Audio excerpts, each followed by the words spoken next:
ও তার মাথায় জোটা হাতে লোটা। সুপ্রিয় দর্শক, আসসালামু আলাইকুম। আমরা আবারও আসলাম শুটিংয়ে আজকে। তো এখানে আছে আমার আমার লাতি ইমন ভাইয়া। ভাইয়া আসসালামু আলাইকুম। ওয়ালাইকুম আসসালাম। নানা, কি অবস্থা, কেমন আছেন? ভালো আছি, আপনি ভালো আছেন ভাইয়া? আছি, আল্লাহর রহমতে অনেক ভালো আছি। যাই হোক, তো আজকে আপনার কেমন লাগতেছে? বরাবরের মতোই না, কাজে আসলে ভালোই লাগে, খারাপ না, কারণ সবাই একসাথে থাকি, আলাদা একটা আনন্দ কাজ করে। আর আমার সবচেয়ে ভালো আনন্দ সেটা হচ্ছে আমি যে সবার সাথে এসে একটু গান বাজনা আনন্দ করলে ফিরে একটা মনের মধ্যে আলাদা একটা হ্যাপিনেস কাজ করে। মানে একা একা যখন থাই মনে হচ্ছে চারিদিকে দুশ্চিন্তা গুলা করে আঁকড়াই ধরে। বুঝতে পেরেছি। সবার সাথে থাকলে ওই জিনিসটা আর হয় না। তো যাই হোক, আর সবচেয়ে বড় বিষয় হচ্ছে যে না কোন আপনি বলেন ইমন ভাইয়া। হ্যাঁ। মানে আপনাকে আমি একটা প্রশ্ন করব। প্রশ্নটা হলো এই যে বিপ্লব, কলিজার টুকরা বিপ্লব আবার অনেক দিন পর আবার এই এমকে টিমে ফিরে আসছে, এতে আপনার অনুভূতিটা কি? অনুভূতি বলতে না ওই বিষয়টাই বলতে চাচ্ছিলাম। ছোট্ট একটা বিষয় দিয়ে বলি, যেমন আমরা যদি কারোর সাথে সম্পর্ক করি, সে প্রেমিক হোক প্রেমিকা হোক, না এটা কি দাও তো? নাই তুমি যা চাচ্ছ তাই নাই। আসলে নাই। তো বিষয়টা হচ্ছে যে দেখেন, আমাদের যদি শরীর বের করতে আমাদের যদি সম্পর্ক থাকাকালীন হুট করে যদি বিচ্ছেদ হয়, এমনও হইতে পারে যে নারী পুরুষ বা এরকম সম্পর্ক না, একটা ভালো বন্ধুত্বর মতো থাকতে পারে, বেস্ট ফ্রেন্ড। হুট করে কোনো কিছু নিয়ে ঝামেলা, ভুল বুঝাবুঝি কারণে দুজনের সাথে রাগারাগি কথা বলি না, কিন্তু আবার দেখা গেল কোনো একটা সময় এসে আমরা দুজনে এক হইলাম। তো এই যে এক হওয়ার বিষয়টা কিন্তু আলাদা একটা ভালো লাগে। একটা সময় ছিল না, আবার পুনরায় আমরা এক হইছি। এটা মানে ওই সে আগের দিনগুলোর কথা মনে পড়ে যায়। আর মনির খান স্যার যে একটা গানের মধ্যে বলছিল যে কোথায় আছি কেমন আছি একবার এসে দেখো, বিরহে প্রেম হয় যে মধুর নতুন করে শিখো। আসলে একটা সম্পর্ক একভাবে থাকলে, রানিং থাকলে ওই সম্পর্ক একটা একঘেয়ে হয়ে যায়। এই যে মাঝে মধ্যে একটা মানুষ যদি দূরে সরে যায়, মানুষের অভাবটা বোঝা যায়, আবার যখন পুনরায় এক হয় ওই প্রথমের থেকে কিন্তু আবার নতুন করে ওই জিনিসটা ভালো হয়। তো যাই হোক, ভাইয়া আপনাকে অসংখ্য ধন্যবাদ। তবে আপনাকে আমি একটা রিকোয়েস্ট করব ভাইয়া। রিকোয়েস্টটা হলো কি, আপনি মনির খানের কথা বলছেন, সেই আমার শ্রদ্ধের স্যার মনির স্যার, ওনার একটা গান আপনি শোনান। শ্রদ্ধেয় মনির খান স্যারের গান শুনবেন। সকালবেলা তো আসলে মানে গলার স্কুলে বসে রয়েছে, তারপরে নানা কোন গানটা শুনবে স্যার কত দিই, নানার পছন্দের গান আছে। ইচ্ছা মনির খানের অনেক গান আছে, প্রত্যেকটা গানই ভালো লাগে। আমার দুই নয়নে অনন্ত ঘুম দে ধুয়াইয়া দে, মাটির বিছানায় তোরা দে শুয়াইয়া দে, আমার মাটির বিছানায় তোরা দে শুয়াইয়া দে, আমার দুই নয়নে অনন্ত ঘুম দে ধুয়াইয়া দে, মাটির বিছানায় তোরা দে শুয়াইয়া দে, ওরে মাটির বিছানায় তোরা দে শুয়াইয়া দে, কান্দিস না স্বজন তোরা, কান্দিস না ভাই বোন, এই বিছানায় একদিন রে করবি রে শয়ন, তোরাও করবি রে শয়ন, কান্দিস না স্বজন তোরা, কান্দিস না ভাই বোন, এই বিছানায় একদিন রে করবি রে শয়ন, তোরাও করবি রে শয়ন, আমার বেলা শেষে মাটির ভার, আমার বেলা শেষে মাটির ভার দে গড়াইয়া দে, মাটির বিছানায় তোরা দে শুয়াইয়া দে, আমায় মাটির বিছানায় তোরা দে শুয়াইয়া দে। ধন্যবাদ নানা। ধন্যবাদ। আসলে ইমন ভাইয়া, আপনি যে গানটা গাইলেন, আসলে আমার চোখ দিয়ে পানি অলরেডি চলে আসছে। এত সুন্দর একটা গান গাওয়ার জন্য আসলে সারা জীবন যেখানে থাকতে হবে, সারা জীবনের জন্য আসলে খুব ভালো লাগলো। হ্যাঁ, আসসালামু আলাইকুম ভাইয়া। কেমন আছেন ভাইয়া? আলহামদুলিল্লাহ, ওদের ডাকছিল আপনার। ভালো আছেন না? হ্যাঁ, ওই জন্য ওস্তাদ কি বলাচ্ছে জানো? ও না, আমি ছোট্ট একটা আপনার কাছে প্রশ্ন করব।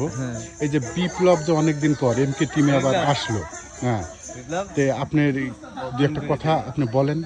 আমি শর্টে একটা কথা বলবো, নদীর পানি, নদী তো দেখছো, হ্যাঁ হ্যাঁ জোয়ার আসলে আসে আর ভাটি গেলে চলে যায়, তাহলে বুঝে যাও এইটুকুই আবার শেষ, এটা জোয়ার। যাই হোক ভাইয়া, আপনাকে অসংখ্য ধন্যবাদ। হ্যাঁ, আমাদের এখন শুটিং হবে কিছুক্ষণ পরই। হ্যাঁ, দেখেন আমাদের এই যে শিল্পীবৃন্দ এখানে আছে, আমাদের শ্রদ্ধার উস্তাদ, এই দেখেন, উস্তাদ।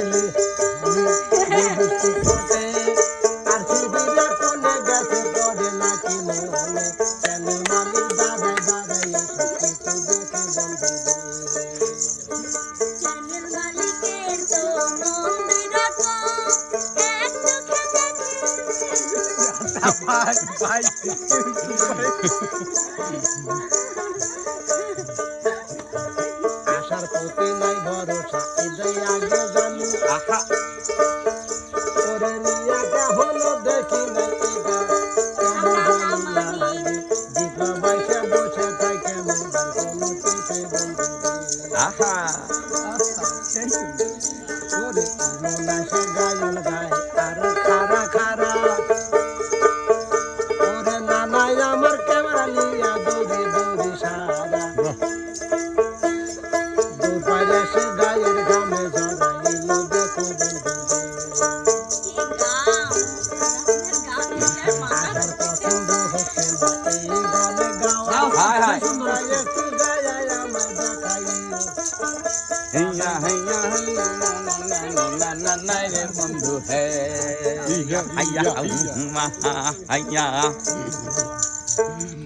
তো উস্তাদজি, আসসালামু আলাইকুম। ওয়ালাইকুম যাই হোক, আসসালাম। সকালবেলা আপনার মনের ভিতর সেই আনন্দ। হ্যাঁ, হ্যাঁ, কাজে আসলে আনন্দ। আপনার গান শুনে খুব ভালো অবশ্যই লাগলো। থাকতে হবে। হুম, ঠিক আছে। আপনি যে গানটা গাইলেন আসলে খুব ভালো লাগলো। মানে হঠাৎ করে আসা এখানে নিজের মন থেকে গানটা বের করলেন। না, আসে দেখতেছি কি যে সুভাব চুনু মাখাচ্ছে, আচ্ছা আচ্ছা, আশা লিপস্টিক লাগাচ্ছে, দেখেন আমি আর কোনো শিল্পীর খবর নাই। ঠিক আছে, যার জন্য গানটা মনে পড়ে গেল, তাই একটু গাইলাম। উস্তাদজি, আপনার থেকে আমি একটা কথা বলবো। হ্যাঁ। কথাটা হলো এই যে বিপ্লব, কলিজার টুকরা, অনেকদিন পর আবার এমকে টিমে আসলো, আপনার কেমন লাগতেছে? ভালো লাগতেছে। ভালো লাগতেছে, হ্যাঁ, অবশ্যই ভালো তো লাগবেই। কারণ হলো কি, আমরা তো একটা পরিবার নাকি? অবশ্যই অবশ্যই। পাবনা যারা আমরা শিল্পীরা আছি বা যারা বাদক আছি, যারা চ্যানেল মালিক আছি, আমরা তো সব একটা পরিবার। অবশ্যই। ঠিক আছে, পরিবারের প্রত্যেকটা শিল্পী যদি একখানে থাকে, সবাই যদি একসাথে থাকে, তাহলে অবশ্যই ভালো লাগবে। মনের কাছে এমনি আনন্দ। তাই না? এটা ভালো লাগার মতো একটা কথা। ধন্যবাদ, আপনাকে অনেক ধন্যবাদ উস্তাদজি। যাই হোক, হ্যাঁ, আমি যাব আমার সেই নাতনি। নাতনি কেমন আছেন? শালা তুমি নাতনি বলি পরে গেল দাদা, আশা, যাই হোক, তোমার কাছে খুব সুন্দর লাগতেছে, বুঝছো? আর আমাদের এই যে কলিজার টুকরা বিপ্লব, আমরা অনেকদিন পর আবার একসঙ্গে কাজ করতেছি সবাই মিলে। তে তোমার কেমন লাগতেছে আপু, একটু বলো তো। অবশ্যই ভালো লাগতেছে, কারণ আমরা যখন ফার্স্টে আসি তখন তো আমরা সবাই কাজ করছিলাম, তো মাঝে যাই হোক কাজ অফ হয়ে গেছিল, তো এখন আবার নতুন করে যেহেতু শুরু হয়েছে, তার মানে সেই পুরাতন স্মৃতিগুলো আবার। হ্যাঁ হ্যাঁ হ্যাঁ, ঠিক আছে ঠিক আছে। যাই হোক, মানে সবাই একসঙ্গে কাজ করলে মজাই লাগে আলাদা, তাই না? ভালো লাগে। হ্যাঁ, আমার সেই দোস্ত মিরাজ। হ্যাঁ, তুমি খাও গোস্ত। ভাইয়া, তুমি তো ক্যামেরার পিছনে থাকো, তোমাকে খুব একটা পাইও না আমি। তবে আমার একটা ইচ্ছা আছে, তুমি যদি আমার সামনে কোনোদিন পড়ো, তাহলে তোমার সাথে আমার একটু বোঝাপড়া আছে। আচ্ছা, বুঝছো? কেন তোমাকে আমি কি করেছি? তবে একটা কথা আছে মিরাজ, হ্যাঁ উস্তাদজি, আমরা একটা মিসিং এ খুব জর্জরিত। হ্যাঁ বলেন। মানে এমন মিসিং এ পড়িয়ে রইছি, জি উস্তাদজি, সেই মিসিংটা আসলে কোনো মতেই মানে পূরণ হচ্ছে না। পূরণ হচ্ছে না। এই যে যেমন আমার হীরা নদী, সে কিন্তু অনেক দিন ধরে উস্তাদ সব জায়গা মনের কথা বলতে নেই উস্তাদ, আসলে উস্তাদজি, মানে যে লাগতেইছে। না, ওইটু ব্যস্ত আছে যে বাইরে যাওয়ার জন্য, ওই যে জাপানে যাবে তো, যার কারণে পড়াশোনা নিয়ে খুবই ব্যস্ত। হ্যাঁ, সম্ভবত ঢাকা যাবে হয়তো পরীক্ষা দিতে। হ্যাঁ হ্যাঁ হ্যাঁ, ঢাকা আচ্ছা, যাবে ঠিক পরীক্ষা আছে, দিতে। দোয়া করি সে ভালো হ্যাঁ, তো দোয়া করেন ও যেন পরীক্ষা পাস করে, এইটা। হ্যালো নানি, আমাকে একটু জাপানের বুলেট ট্রেন দেখায় না, এই একটাই দাবি, আর কিছু নাই। না না, ভাইবা দিবি না বাইরা পরীক্ষা দিবি? ডাইরেক্ট পরীক্ষা সরাসরি। আমার এই যে ছোট বোন, হালকা লিপস্টিক আছে, আশা আমার ছোট বোন আসলে আমাকে হালকা কালারের প্রচণ্ড আছে কি? ভালোবাসে আমার এই বোনটা। আমারও খুব ভালো লাগে আমার এই বোনটা। হ্যাঁ, যে এইটা হালকা লিপস্টিক। বোন আপনি কেমন আছেন? আমি অলওয়েজ ভালো থাকি। থ্যাংক ইউ, অসংখ্য অসংখ্য ধন্যবাদ। তে এই সকালবেলা বাসা থেকে এখনো সেজে আসনি, এখানে আসে সেজতেছ? সেজতেছি, হ্যাঁ, আসলে সেজতে পারিছিলাম না, টাইম ছিল না। কথাটাই বললাম হাসানোর জন্যই যে সেজতে আসতেছেন। আসলে আপনার কথা বাইধে যায়, বাইরে যাচ্ছে, ঠিকই আছে। আমাকে না বললে আমি ইরা নানি যে কি দেই প্রেমে পড়েছিলি। আর কোষ নেব না। হ্যাঁ, মানে ভালো লাগা আর ভালোবাসা হলো আলাদা জিনিস। যার চোখের নজর ভালো, হ্যাঁ, সে হয়তো পছন্দ করছে, আমাকে ভালো লাগছে, আমাকে ভালো নজর ভালো অবশ্যই। আর আমাদের নজর খারাপ। না না না না না না না, কখনো না। হ্যাঁ, কখনো আমার বোনেরদের নজর কখনো খারাপ হবে না। আমার বোনরা সবসময় চাই আল্লাহর কাছে দোয়া করি এরা যেন ভালো থাকে, এইটাই। আশা লাগে। ইনশাআল্লাহ নানু ভাই। হ্যাঁ, যাই হোক, আমার বোনের জন্য দোয়া করবেন সবাই। আমার বোন যেন সুস্থ থাকে, ভালো থাকে, এইটাই হলো সবচেয়ে বড় কথা। আসসালামু আলাইকুম ভাইয়া। ওয়ালাইকুম আসসালাম ভাইয়া। কেমন আছেন? জি আলহামদুলিল্লাহ ভালো আছি ভাই, আপনি ভালো আছেন? হ্যাঁ, ভালো আছি। যাই হোক, আপনি শুটিংয়ে আসছেন, জি ভাইয়া। তে আমি একটা কথা বলবো আপনাকে। জি বলেন। আপনি তো সকালবেলা এসে তো মার খেলেন একটা, বুঝছেন? জি, এটা কি ঠিক হলো? ছোট ভাই বোন তো সবাই। যাই হোক, ছোট ভাই বোন একটু কথা হবে, মারপিট হবেই। যাই হোক, ওইটা কোনো কথা না। আমি একটা আপনাকে প্রশ্ন করব। জি ভাইয়া করেন। আপনি তো এই চ্যানেলের মালিক এবং আপনি একজন অভিনেতা এবং শিল্পী। তো যাই হোক, আপনার কন্টেন্টগুলি, আপনার ইয়েগুলি খুব ভালো লাগে দর্শকের কাছে। আপনি যে দর্শকগুলি পেয়েছেন, আশা করি দর্শক আরও পাবেন, আরও বাড়বে। হ্যাঁ, বাড়া ছাড়া কমবে না। তো যাই হোক, আপনার কাছে আমার একটা প্রশ্ন।